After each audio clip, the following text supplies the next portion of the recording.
बिस्मिल्लाहिर्रहमानिर्रहीम। आज जिस टॉपिक के ऊपर हम डिस्कस करने जा रहे हैं वो है early diagnosis of ischaemic heart disease.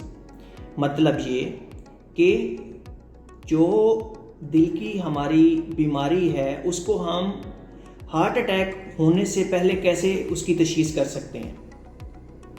अल्लाह ना करे अगर किसी को हार्ट अटैक आ जाता है तो उस वक्त डायग्नोज या उस वक्त तशख़ीस करने की बजाय हम पहले कैसे हमें पता चल जाएगा कि इस पेशेंट्स को फ्यूचर में हार्ट अटैक हो सकता है। तो पहले हम पेशेंट्स का डिस्कस कर लेते हैं। ऐसे कौन से पेशेंट्स हैं या नॉर्मल इंसान हैं, इवन हम कह सकते हैं इनको, कि अपनी वो स्क्रीनिंग करवा के वो जो है इसको कर सकते हैं, हार्ट अटैक से बच सकते हैं। ऐसे पेशेंट जिनको डायबिटीज़ मेलाइटस है, हाइपरटेंशन है, स्मोकिंग है, ख़ानदान में दिल का मसला है, ख़ानदान से मुराद उनके क्लोज रिलेटिव जो हैं यंग एज में उनको हार्ट अटैक हुआ या उनकी एंजियोग्राफी हुई, उनको स्टेंट डले, उनका बाईपास हुआ, या जिनको ख़ानदानी तौर पे या खाने पीने की वजह से उनके कोलेस्ट्रॉल खून में ज़्यादा है।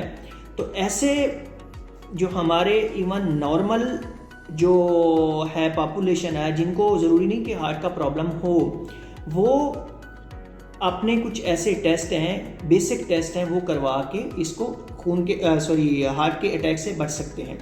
मसलन क्या करना चाहिए उनको? डेफिनेटली इन सारे जितने मैंने रिस्क फैक्टर बताए इनके एक तो इलाज करें टाइम से। दूसरा ये करना चाहिए उनको कि अगर एज 40 साल से ज़्यादा हो गई है, ठीक है, इवन यंगर एज में भी ये अपनी फिटनेस टेस्ट करवाएं। फिटनेस टेस्ट ये होता है कि अपना बेसलाइन एक ECG, इको, और जो सबसे इम्पोर्टेंट चीज़ है वो है स्ट्रेस टेस्ट। आप स्ट्रेस टेस्ट में ETT जो है वो आ सकती है, एक्सरसाइज टॉलरेंस टेस्ट। ट्रेडमिल के ऊपर ज़रा जो है वो पेशेंट को चलाते हैं, तेज़ चलता है या इवन दौड़ता है, तो उसमें ECG की चेंजेस हम वक्त देख लेते हैं उसके, जब दौड़ रहा होता है या चल रहा होता है। या फिर CT स्कैन है, हम CT स्कैन कर सकते हैं ऐसे पेशेंट्स की।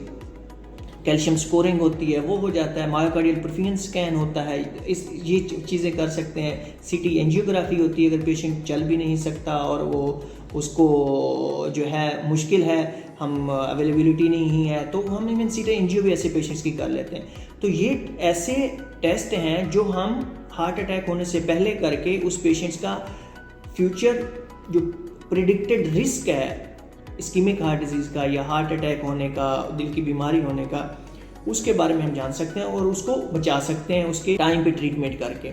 तो आप सबसे दरख्वास्त ये है कि ऐसे पेशेंट जिनमें ये सारे मैंने रिस्क फैक्टर बताए वो हैं, तो वो टाइम पे यंग एज में अपनी स्क्रीनिंग करवाएं बाकायदगी से, ठीक है, और उसको अपने जितने भी रिस्क फैक्टर्स हैं सारे, शुगर, ब्लड प्रेशर, हाइपरटेंशन और स्मोकिंग, इसके ऊपर जो भी डॉक्टर साहबान ने आपको ट्रीटमेंट दिया है या स्मोकिंग से अवॉइड करने का, परहेज़ करने का बताया, तो उसके ऊपर अमल करें और अपने आप को भी सेहतमंद रखें, अपने करीबियों को भी सेहतमंद रखें।